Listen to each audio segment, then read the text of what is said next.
Alright YouTubers, I wanted to make another video on the Spyderco Nirvana. The first video I made was a first impressions unboxing, and as everyone saw, it had quite a bit of lock stick and it was a little disappointing. Well, I am glad to report that the lock stick is actually gone now.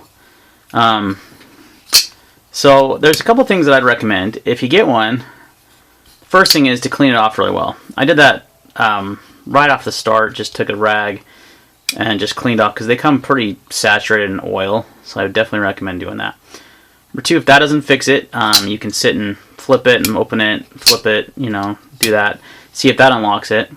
But what I did is I actually took some, old school whip, took some pencil graphite and put it on the lock bar, or not the lock bar, the tang of the blade, where it connects to the lock bar. And it obviously took away the stick. Well, after flipping it and having it on there for maybe a day, I decided to wipe it all off and just to see if the lock stick would come back, and it never has. So maybe give that a try. It doesn't stick at all now, as you can see. It's super smooth, and I think a lot of people have said it's just such a similar design to the Spyderco Nirvana, and they don't have a steel lock bar insert on those. He doesn't put one on those, and sometimes there is a little break-in with those as well. So there may be a little break-in. Don't discourage you from buying. I was never my intent to discourage you from buying this knife. That was a first impressions unboxing type video, and I don't like to do those, and I don't typically do them unboxing anyway before I've actually messed around with the knife, just so I don't give a negative impression of a knife that may not really have a problem. So that was not my intent at all. I'm just happy to report that there's no longer any lock stick, and it's been very, very smooth. Now this knife is still very expensive, in my opinion. It's a quarter of the price of the custom. So if you look at it like that, it's a great way to get into a Spyderco and to get into integral.